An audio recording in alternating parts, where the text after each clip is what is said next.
Good afternoon, everybody. Welcome to our Lunch and Learn entitled Rural Schools, Linguistic Identities and Official Language Minority Rights, Insights from Rights Holder Parents in Quebec.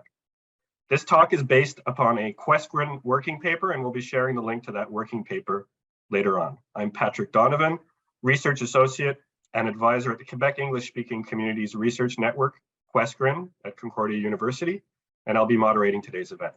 Before continuing, I would like to state that Concordia University is located on unceded Indigenous lands, and Concordia recognizes the Kanien'kehá:ka Nation as the custodian of these lands and waters.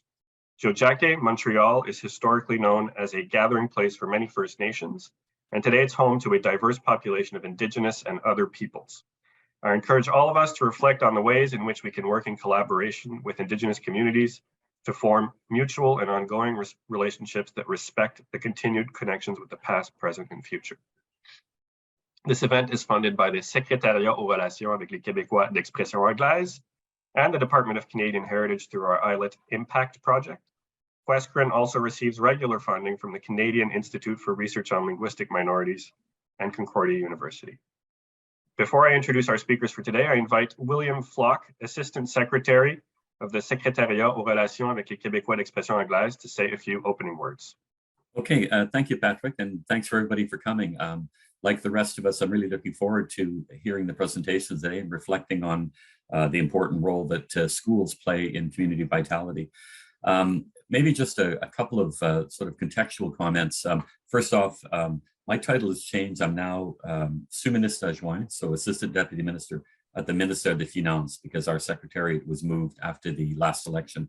I don't think in my career I ever imagined I'd be an ADM at Finance, but here I am. So, and I would just maybe harken back to, on a personal level, my first job at a university was teaching in a remote school in Quebec on the Lower North Shore. Later became the principal. So I have that direct experience on working in the education sector. In later work and in our current work at Secretariat, I can tell you that we often use the presence of a school as a way of indicating that there is a community, because of course you can sometimes have communities without schools, but you'll never have a school without a community. So the link is obvious, I think. In our interactions with other departments in the government of Quebec, we often mention that there's at least one English language school in every administrative region of Quebec. Now, there's a few regions that only have one, but that's still true, and we can still make that point.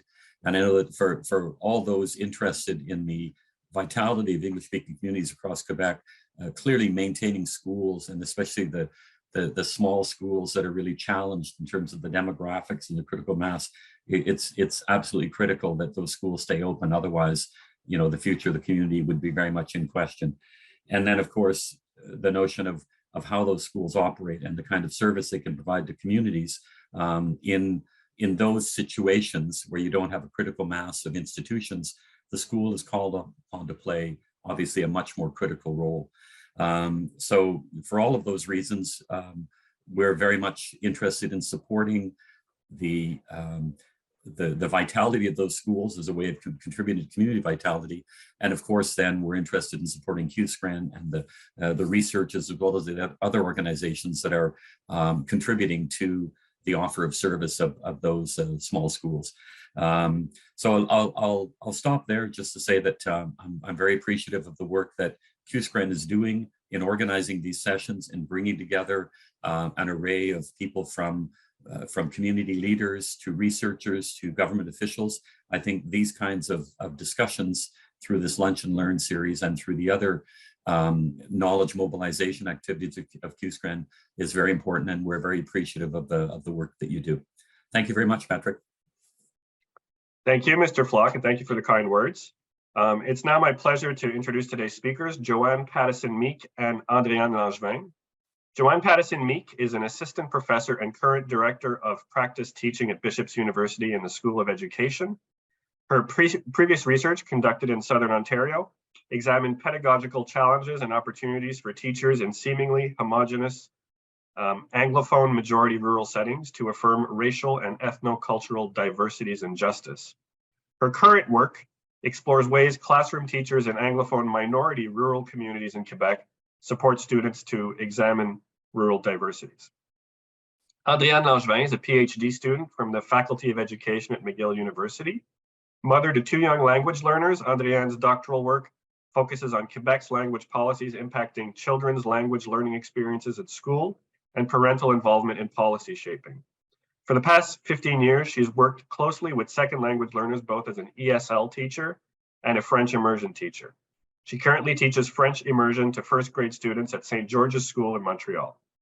Before I hand the floor over to Joanne and Andréanne, I want to remind the audience to put any questions you have about the presentation into the chat, and we will address them in the question and answer period following the presentation. Given the expertise of a lot of the people in the room, the authors are also very interested in hearing your comments on the presentation, constructive criticism as well, not just questions. So please raise your hand if you have something to say with regard to the content. Thank you very much. And now I hand over the floor to you, Joanne. So thank you, Patrick, and thank you, Mr. Flock, for the introductions. And thank you to the QUESCREN team and Concordia University for embracing the project. It's wonderful to see so many participants here today. I see some fellow OISE colleagues in the room. That makes me feel good. A goal of this research is to provide a platform to share the voices of rights holder parents living in rural areas across Quebec, and to learn about the ways language of instruction policies influence their school choices and impact their children's school experiences. And I still consider myself to be a new arrival to the province. And this has been quite a project to bring me up to speed on the current events going on.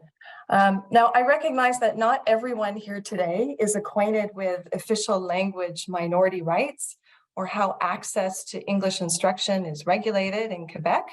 So before we can discuss the study itself, I've asked Andréanne to start us off with an overview of the language policies that underpin the context of the work. So take it away, Andréanne. Thank you. Bonjour tout le monde. Merci d'être présent. Thank you. Quebec language policies are the results of roughly 200 years of oppression of the poor and uneducated majority Francophone population by the Anglophone minority living on the territory and owning the better part of financial assets in the province. In the past, English was the more prestigious language in Quebec. Following a drop in birth rates, in the first half of the 20th century, the government began turning to immigration to sustain the province's demographic growth. Upon arriving in Quebec, many newcomers adopted English over French because it dominated the business world. To reverse this trend and prevent French from disappearing in the province, a series of language planning legislations began to be enacted starting in the 1960s. The Charter of the French Language, or Bill 101, being the most famous one. It meant to ensure the vitality of the French language through a set of policies controlling language use in education and in public and private organizations. The research we are presenting today focuses on the educational provisions of Bill 101, which requires mandatory French instruction from kindergarten to grade 11 in all school subjects aside from second language classes. English schools do exist in Quebec for children who qualify. According to the most recent available data, 304,000, or approximately 1 in 6 children in Quebec are entitled to a certificate of eligibility, which means they hold the right to receive English instruction in the province. They are most often eligible because at least one of their parents received English instruction in Canada. For the purpose of this research, it's important to note as well that the vast majority of Quebec rights holder children reside in the Greater Montreal area. Bill 101 is in constant dialogue with Section 23 of the Canadian Charter of Rights and Freedoms.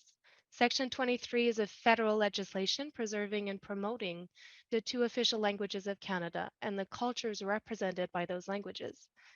Its goal is to ensure that each language flourishes in the province where it's not spoken by the majority.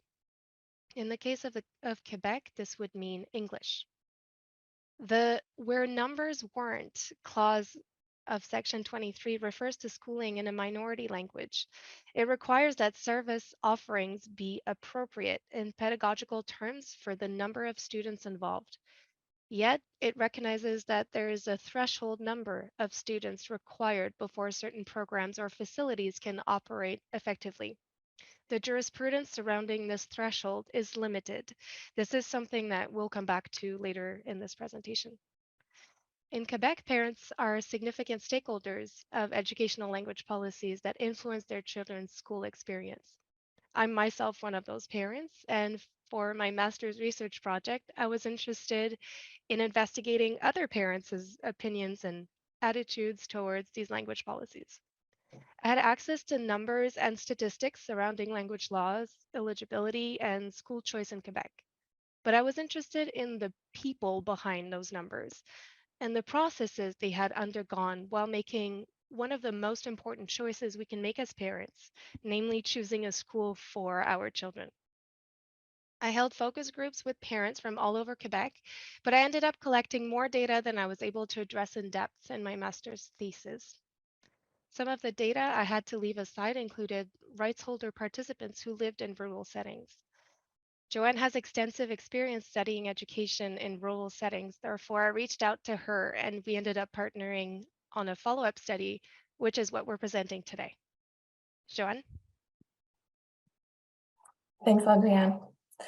So to frame our study, we asked two key questions. First, what are rights holder parent participants' experiences navigating English language schooling in rural areas across Quebec? And second, in what ways does ruralness influence these parent participants' experiences? I think it's important to pause here and consider how we use the term rural, not only in this study, but in scholarship and everyday use. There can be a tendency to discuss the term rural as if everyone knows what it means. Rural is often referenced as the geographic space outside of urban centers.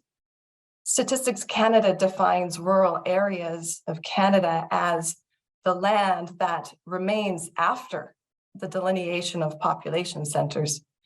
Quantitatively, definitions of rural vary from population size and density and settlement patterns, brought to life through ostensibly neutral statistics and graphical representations.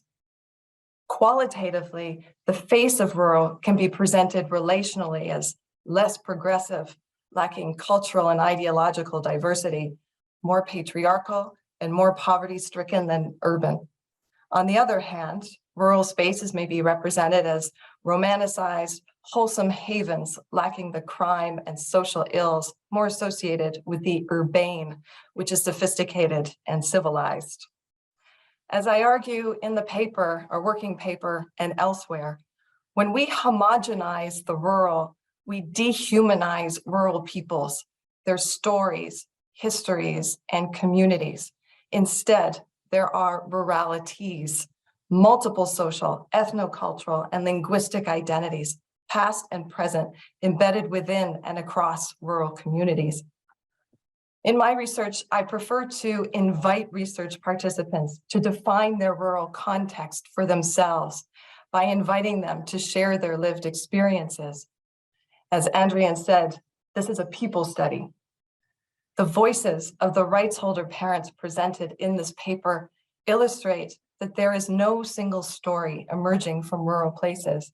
However, there are common challenges and priorities that bind these parents together in conversation, particularly when deciding which linguistic school experience will best support their children's current and future needs. So, rural in the context of our study is both a geographic context, referring to places and spaces with low population densities in the province, located outside of urban centers, and a social representation, having distinct lived meanings, a state of being and or living rural. And that's my wee rant on the rural. Poor Andréanne, I don't know how many times you've heard me talk about this. For more, please consult the working paper. Baissez le volume, je ne sais pas comment faire ça là. Is everything okay? I think everything's okay. All right. Andréanne, I'll pass it on to you to take Thank us you. into the research methods. Thank you. I love your rant every time it's a good rant. It was well delivered. Can you give me the next slide, please? Yeah. Thank you.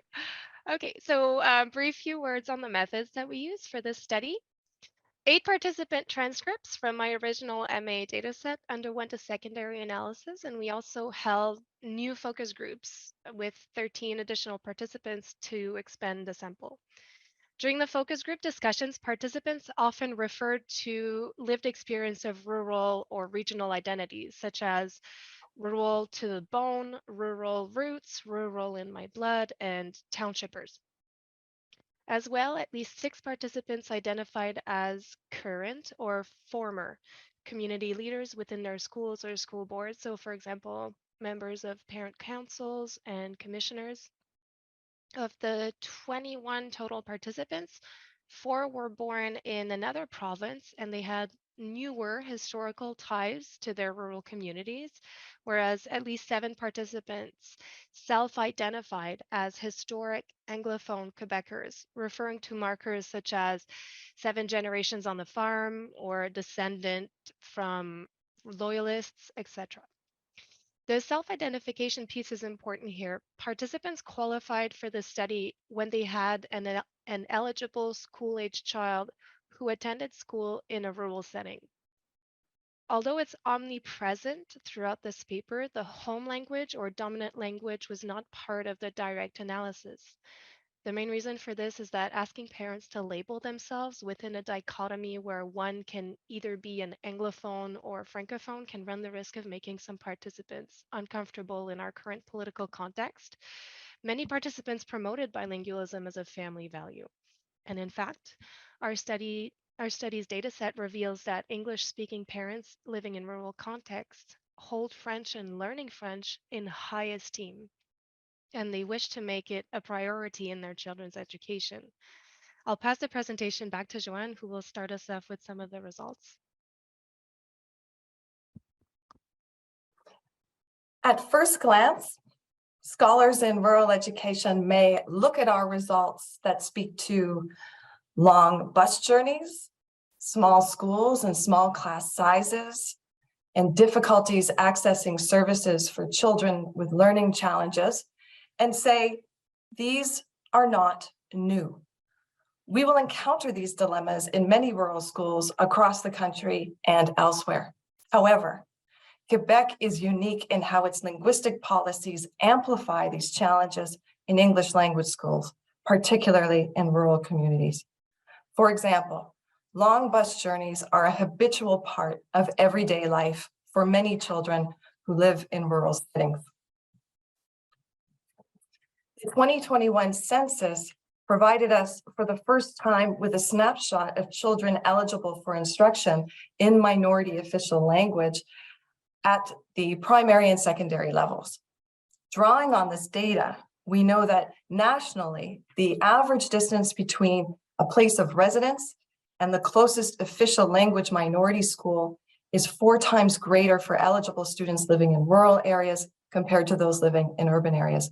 In Quebec, about 1/5 of eligible children in rural areas live at least 20 kilometers away from the nearest English language school, compared with 3.3% of eligible children in urban areas. Some English language school boards have schools dispersed over vast geographic areas, requiring students to take long daily commutes to attend their nearest English language school. This map shows the 9 remaining English school boards in the province. The Central Quebec School Board in yellow, I'll hover my cursor over the school board there for those who can't see yellow, covers the largest territory in the province at about 515,000 square kilometers.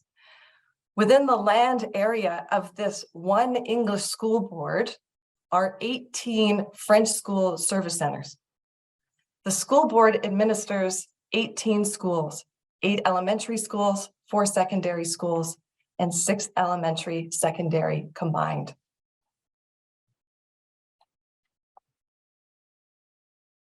What we heard from many parents is that the distance between home and school and the means to get to school were the determining school choice factors, especially for those with elementary age children.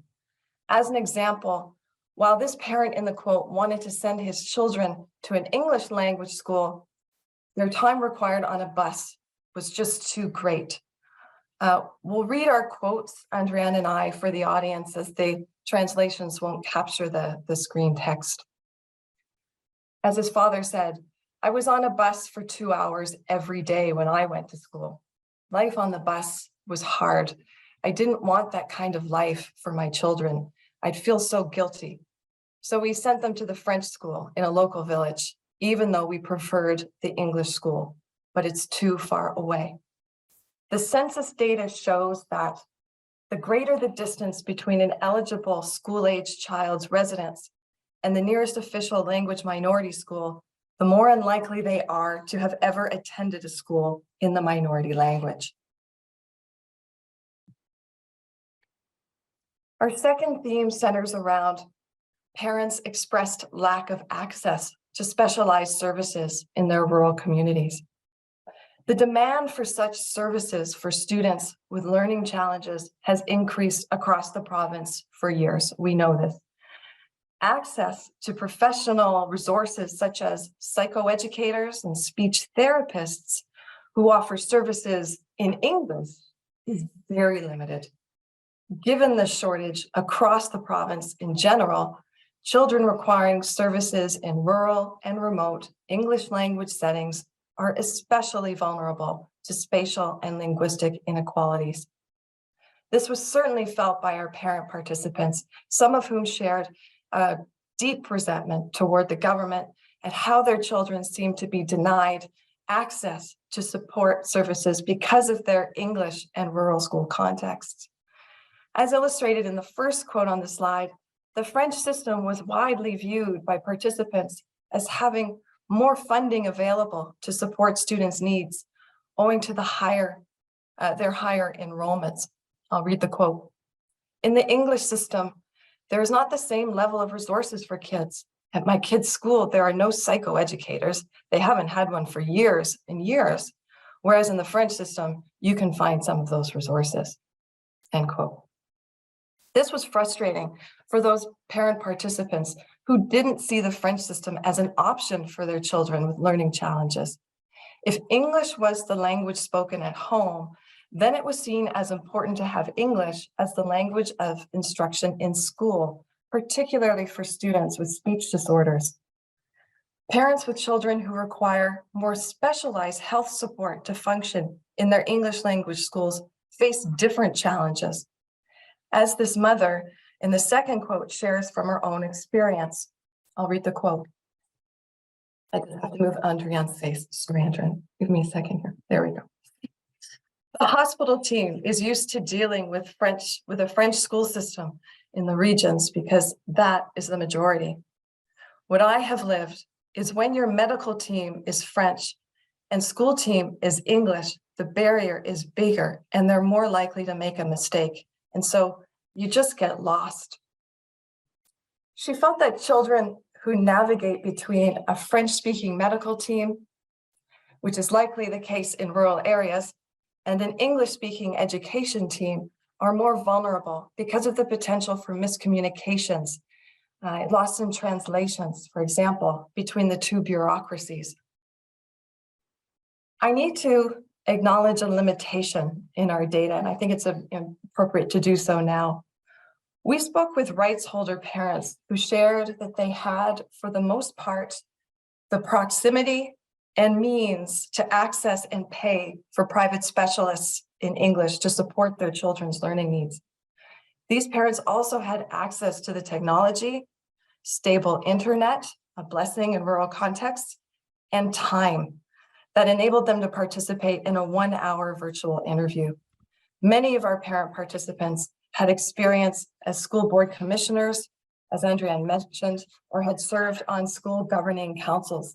So they had insider knowledge often of the systems to support their children. Thus, we acknowledge that the study paints a privileged view of the experiences of some rights holder parents in rural communities. And we don't necessarily have a full picture. So I'll pass it back to Andréanne to share our last theme centering on small schools and small class sizes. Thank you. I'll start off by reading the first quote. When my daughter started kindergarten, there were 27 kids. When they graduated, there were 9. There's just not enough population to populate those English schools. In the next 10 years, the rural communities will have no English schools left. So under Section 23, rural minority language communities are entitled to programs that are appropriate to their children's needs and reflect their values and culture. It also gives these parents a right of management and control over the educational facilities provided for them, which is what partially fuels the current debate surrounding Bill 40. This management and control are vital to ensure minority languages and cultures continue to flourish. Our study sheds light on some of the very real fears parents face in rural communities due to the impending risk of school closure. Some participants residing in the Eastern Townships seemed to be in a better position than some of their counterparts living further away. Some English language schools in the townships are flourishing. However, participants from schools with fewer students have shared with us the puzzling situations they sometimes find themselves in, where they would want to send their children to their local English school, but the class sizes are simply too small to foster adequate socialization and exposure to diversity. Such participants often end up choosing a French school. This is also true when children reach high school, where French establishments might offer a greater variety of program options due to funding reflecting the size of their student body. Other parents in our research prioritized small to very small class sizes in their school choice.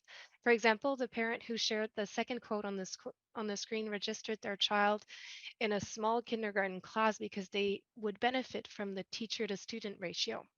The parent said, "My husband in the beginning wanted our child to go to French school, but in the French school, there were 2 or 3 kindergarten classes, and there was like 60 kindergartners. My husband found that too big. We're used to small schools." The application of the "where numbers warrant" clause remains, however, a gray zone in the study. And here I mean a gray, very opaque zone. And this is true for parents involved at the school leadership level and not. There is very limited understanding of what constitutes the acceptable threshold for a class or even a school to remain open. The study's participants must learn to cope with various degrees of uncertainty surrounding school closure. They live under the stress for their children's present schooling experience, as well as their community's potential future institutional loss. In this study, participants shared their diverse experiences navigating school systems in rural settings. Parents talked about the feelings of a tight-knit community embedded in their small schools, dedicated teachers, and the rich bilingual culture of English schooling. Yet, a common thread among our participants was that at some point, this will come to an end. Back to you, Joanne.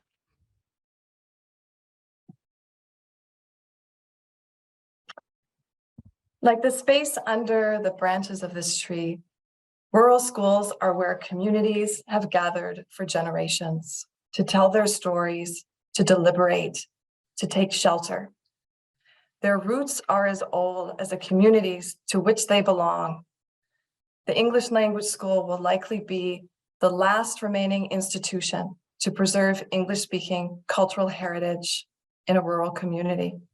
Without this tree, there is no shelter, there is no protection.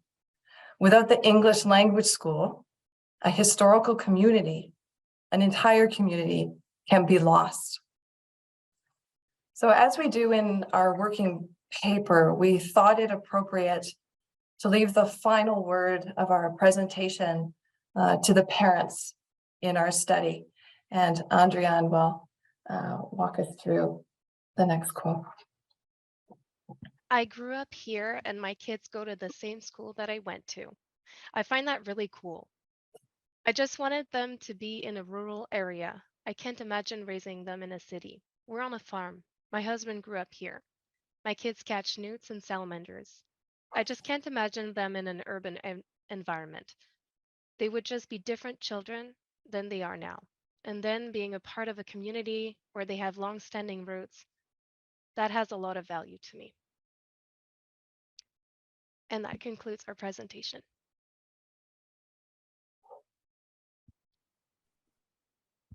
Thank you very much, Joanne and Andréanne, for this very informative presentation.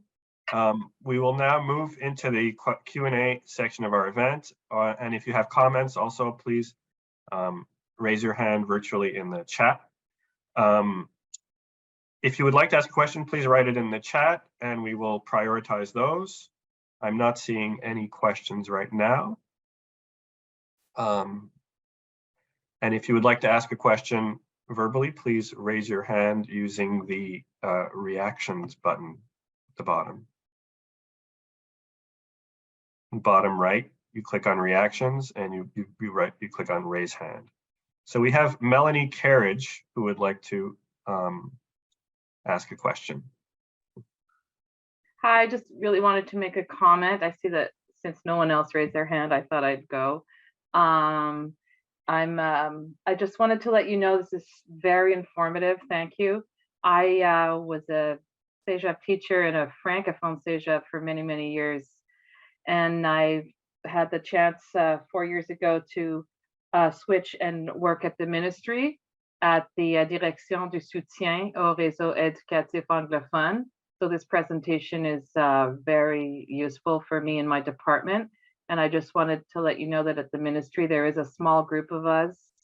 We're 8 professionals at the moment and who are the liaison between the 9 English school boards plus Littoral, which is a bilingual school board with special status, and the ministry. And we're well aware of many of these issues. And I really wish the greater population of Quebec would be more aware. We do our best to liaise with the larger ministry also to make the concerns known, especially with the psychoeducators and the lack of resource teachers and all that stuff. And we're aware of the travel issues as well. And we do liaise a lot with the groups that work with the CLCs, which are the community learning centers, to maintain the vitality of English-speaking communities, etc. And we do also fund projects through the Entente Canada Quebec. And I think the myth of the greater Quebec is still, like, as Andréanne, you mentioned, I emigrated to Quebec in '63 from the UK. My parents had no knowledge of what was going to come. I did the French immersion program. I lived through the Quiet Revolution. I completely understand the Bill 101 and etc. and why it's important. But I think the myth of the rich Anglophone who's oppressing the rest of the Francophones, that myth needs to be debunked now. Like, as QUESCREN, I've been to many of your talks, are always very interesting. I think the Anglophones that remain are the ones who love Quebec. We want to stay here. We want to integrate, but we still want our schools and our communities to be vital. So that's my 2 cents. And just to let you know, there's a handful of us at the Ministry of Education listening and working as best as we can in this current context to keep the schools thriving, the Anglophone schools thriving. And thank you very much for this research. I will share this video with my team as soon as I get a chance. Thank you again. Thank you, Melanie. We have Carol Mindel, who also raised her hand. Yeah, hi. I mean, earlier in your presentation, you said that when immigration started, the parents were choosing the English schools because it was the language of business. But I believe it was more a matter of the French schools were not interested in admitting all of the immigrants from different countries. So, I mean, so where did you get your information where you took that point of view and not the other? I can answer to that. I actually have not read that the French schools were not interested, perhaps because of the religion was still big in the province when immigration started coming in. So maybe this is what you're referring to. But in historical documents, and also people like Richard Bourris, Professor Bourris, who does work on this, it's documented that immigrants, when they wanted to integrate, they wanted to be successful, and they wanted to integrate with the language of prestige, which was English at the time. So this is where it's coming from. With no particular judgment from me, it's just this is the language that they chose, and the province saw a trend, and this is why now we have policies that is looking into the language of transfer, and this is now written into policy, and those are some of the demographics, linguistic demographics that people at the government are looking into when immigrants are welcomed in. So this is when also we're starting to hear language of transfer in the public sphere, but as well with perhaps also looking at the language that immigrants speak at home, and that everyone in the province speak at home. So that's where we're starting to hear a little bit of this talk. Okay, thank you for your response, and thank you for Carol's comment. Just maybe to follow up on Carol's point, I believe there was, with the whole doctrine of la survivance in Quebec, I think there were a lot of French schools that were not necessarily open to English speakers because they wanted to maintain it as a French language milieu. So I think, yes, on the one hand, there were immigrants who were interested in integrating into English, but I'm not sure that all schools were open to these immigrants as well. A comment from, we have Samuel Gaudreau, who has his hand up. Samuel? Oui, thank you. Thank you for your presentation, which I find really interesting. I work for the Colby Curtis Museum, which is situated in Stansted, a community which is roughly 50-50. There's a French school, there's an English school, and in there, and we're currently developing an education program for elementary school kids. And something that fascinated me is that I don't have the figure for the English school, but the French school, 48% of the children come from families where they speak English. And I wouldn't be surprised that in the English school, it's something like 30 or 40. So the two communities are completely mixed between the two schools. And many families also have a bilingual heritage. My question in there is, in your research, have you come across anything that relates to these questions of shared heritage, where the children and the communities, nowadays the trend in Stansted very locally is that the French population is augmenting, but still, as I work in a history museum, I see that all the heritage is of Anglophone culture, and that's what we're sharing with the children. So this question of shared heritage and how to make how does this Anglophone heritage is shared by all the people who live in an area which is presently not only Anglophone? So first question. And the second question, in your research, have you come across a specific role for other kinds of institutions other than schools? I know that in some of the rural settings you seem to have studied, the school might have been the only institution, but what about in areas like the townships where there are other kinds of institutions? What role do you see for these institutions with the schools? Sure, if I could start to address your questions. Thanks, Samuel. I think I want to start by saying that in our presentation and in our paper, we focus quite singularly on the English-speaking system in rural communities, and we know that those communities are dwindling in numbers, and we have to acknowledge as well that I believe the same trend, we're seeing that in Francophone rural communities as well, for the most part. And we see that across the country in many rural spaces and places, largely owing to economic decline, aging populations in rural places, and high rates of youth out migration. And instead of I see one way of approaching this dilemma is to stop pretending like we are in these silos, especially in education. I see opportunities given the populations of the schools in the bilingual nature of the Anglophone schools, and also, the statistics you provided, Samuel, in terms of who's attending the French schools around your area. We need to build bridges between our schools, between the two systems. They need to talk to each other, I believe, because even without the English schools, I think the French schools in rural areas they're going to be facing decline issues as well. So I think power in numbers, power in voices and experiences. And I think, my work is focused on ways of moving forward.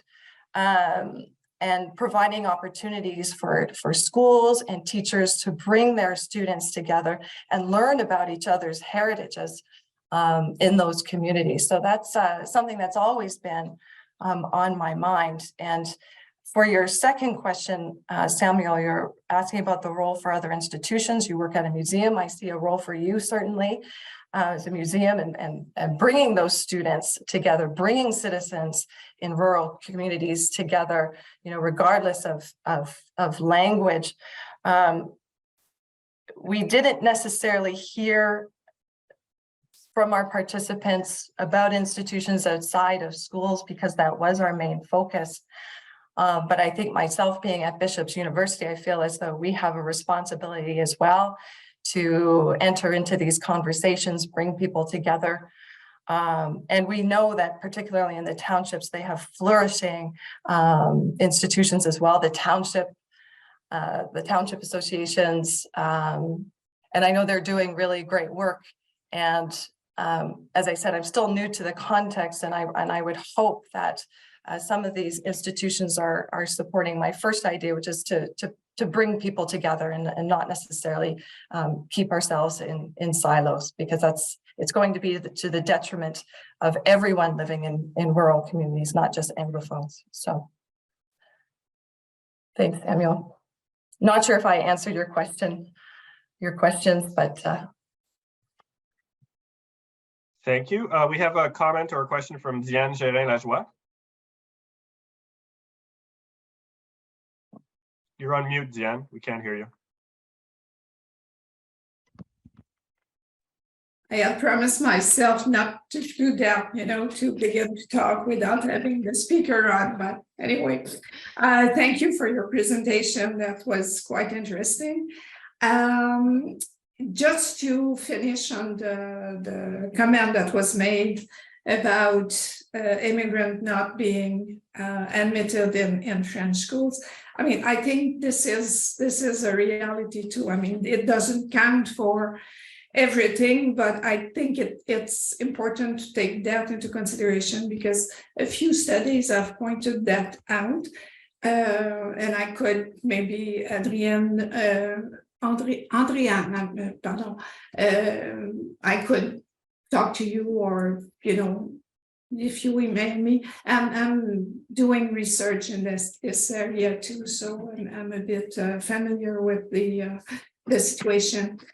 One question that I have regarding your sample, I understand that you were doing the study with des ayants droit.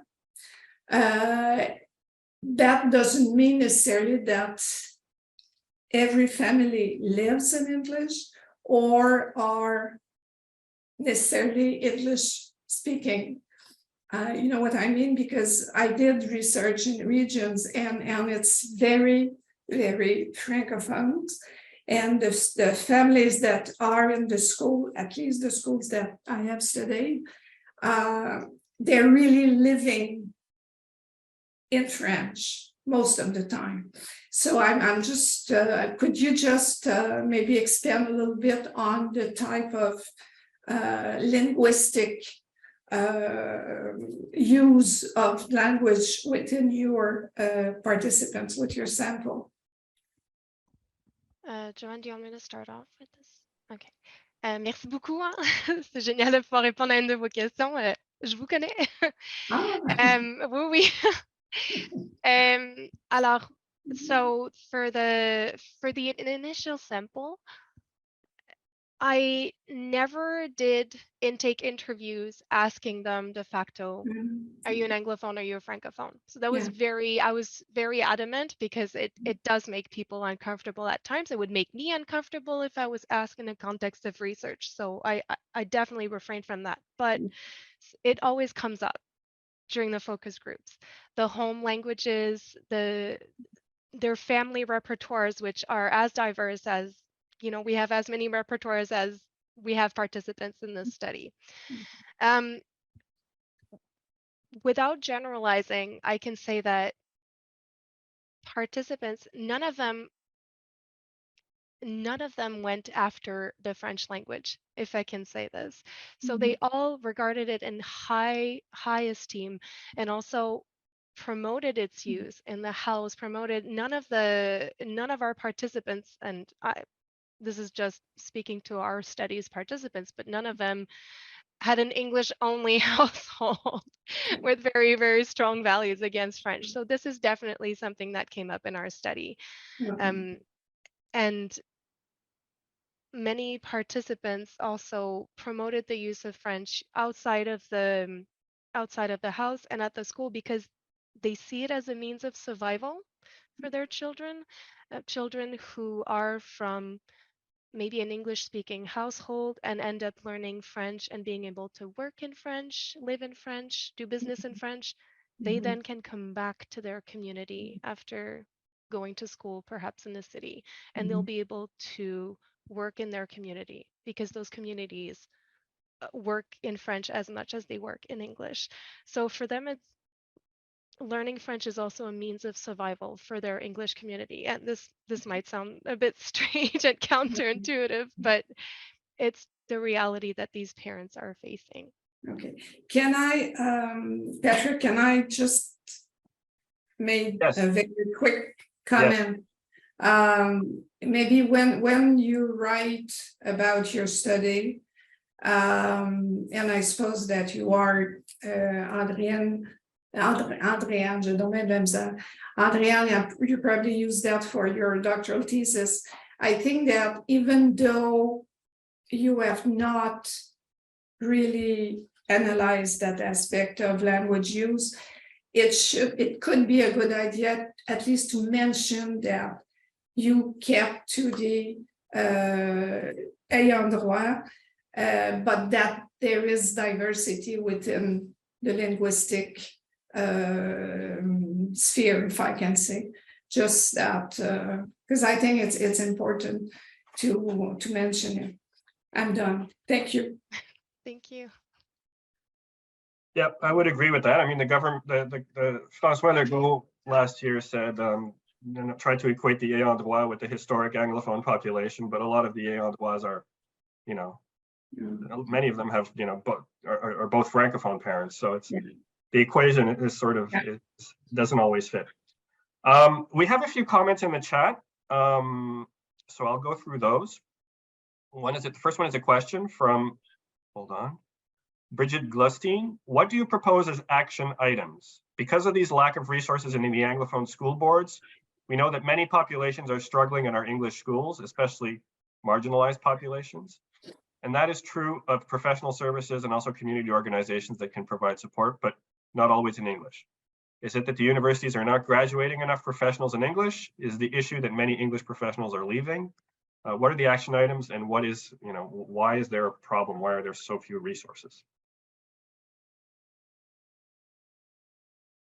I think I can only really speak to this question about lack of professional specialists with respect to rural areas, as it's not necessarily an attractive proposition to go and work in a school board whereby you may have to split your time across a vast geographic area, and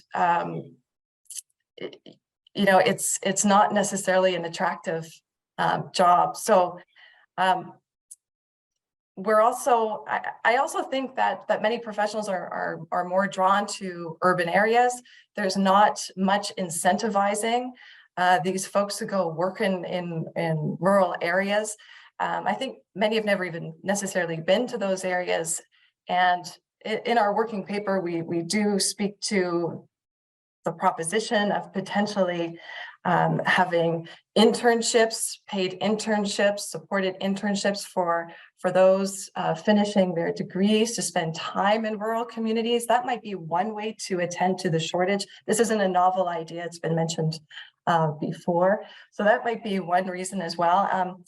I also think that there's just a shortage of the English professionals in general.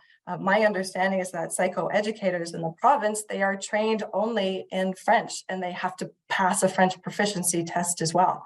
So it's not necessarily a draw for English speakers, who may not even be able to sustain themselves through those programs.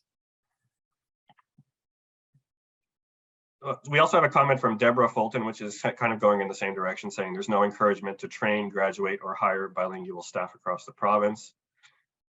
Lately, we've met medical staff who have the perception they're not allowed to speak English to treat clients or patients. So there is, a lot of professionals are leaving to other provinces. Another comment from Jennifer Crane saying the English Protestant, English Catholic education's history in Quebec is very different and explains many current realities. It's worth a look, and I would agree, especially for the period before the Quiet Revolution. Question from Catherine van der Linden: how did you select your sample group? Do you want me to take that question? So for the initial study, I joined every single parent group on Facebook in Quebec. And I also went through governing boards, parent associations, small community associations, so left, right, center, pro language law, against language law. I went tout azimut to cast as wide a net as possible. And then with the follow-up study, so parents would simply email me when they saw the call for participation, and I would do their intake interview, and then I'd be able to place them in a homogeneous group depending on their participant characteristics. And then for this follow-up study, we focused more on the Eastern Township area, and we also used parent groups online, as well as connections that we had in schools. And also we contacted some of the governing boards and parent groups to broadcast our call for participation. Did I miss anything, Joanne, for the sampling? I think that's Not at all. You cast the net widely. Yeah, thank you. We also have a comment from Joanne Ross saying, mentioning Dialogue McGill, which does support regional student internships in the regions for English speaking in health programs. I have a question of my own. You looked at parents from a variety of regions, mostly the townships, but even in the townships, there's a lot of diversity. There are other regions beyond the townships as well. Some regions have a critical mass of English speakers and can function almost exclusively in English, like the Lower North Shore or the Pontiac. In other regions, Anglophones are scattered amidst a Francophone majority. Any of these regions, and specifically that you've looked at, have greater challenges than others? Like, what are the differences you've noticed between the different regions in Quebec? Where are the greatest challenges, and where is it, going relatively well? There are many rural varieties, basically. Yeah. Do you want me to talk about the first sample size? Okay, so I can only speak to my participants, but here are some of the maybe more extreme challenges that some parents are facing that seem to not be so extreme for parents living in the Eastern Townships. So in one of our participants from Sept-Îles, for example, they will probably see the high school that they went to close before their kids reaches the high school. That's how low the population is. There are parents in the Magdalena Islands, there is an English community. It's very small, and there's 34 students in their school. It's an elementary and high school combined. So those are some of the greater challenges that these parents face. They have to jump, and I'm quoting a participant, they have to jump through hoops to get children eligible and allowed to attend these schools. So these are parents that will in their lifetime see the school that they went to close, possibly before their child can attend that school. Yeah, and I also, if I could just sort of step in there and just sort of comment to that, you know, I don't want to broad brush the Eastern Townships either.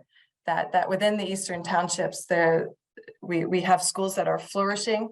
We know there's a new school in Drummondville, but there are also schools with 4.5 teachers who are supporting, you know, 16 to 18 students. So, you know, the challenges are certainly, you know, diverse and spread apart. But I think we saw generally that the further you get away from Montreal, you know, the greater the challenges are. Thank you. We have 3 minutes left, and I see Dominique Pépin-Filion has his hand up. Dominique, un commentaire assez rapide, s'il vous plaît. Oui, merci Patrick, merci pour avoir organisé ça d'abord. C'est ça, je suis à Statistique Canada, en fait, je suis l'auteur principal de l'étude que vous avez citée là, sur les données sur les enfants admissibles. Je voudrais d'abord to thank you. The research is super informative and it's complementary to what we can do and see from the statistics. I think we need this kind of information to balance the analysis that we can do. So it's going to be used from our side for sure, because we're going to do more analysis on those data. And and I wanted to say that we need more of this kind of research in education sector. So thank you. Merci beaucoup. Dominique. Thank you all for attending today's event. If you would like to read the working paper this presentation is based on, my colleague Anne will now share a link to it in the chat. It was published less than a week ago, I think. We always want to hear your feedback, and we invite you to fill out the evaluation form for today's Lunch and Learn. You will also find that link in the chat, which will appear shortly. Stay tuned for upcoming events in our Lunch and Learn series. The best way to learn about what is coming up in our programming is to sign up for our newsletter, if you haven't already, or to follow us on Facebook. More links that will appear in the chat to allow you to sign up for the newsletter and for our Facebook page. And in closing, I would like to acknowledge that, again, this event is made possible through the financial support of the Secrétariat aux relations avec les Québécois d'expression anglaise and the Department of Canadian Heritage. QUESCREN also receives regular funding from the Canadian Institute for Research on Linguistic Minorities and Concordia University. And I would also like to thank my colleague Anna Hunt for organizing this event and her technical assistance today. Thanks again to Joanne and Andréanne, and for all of you for attending. We wish you all a great day, and we hope to see you next time. The next event in our series is Jan Warnke in early April, who will be talking about mapping vulnerability of English speakers. So you can find out more about that on our event page. Thank you very much.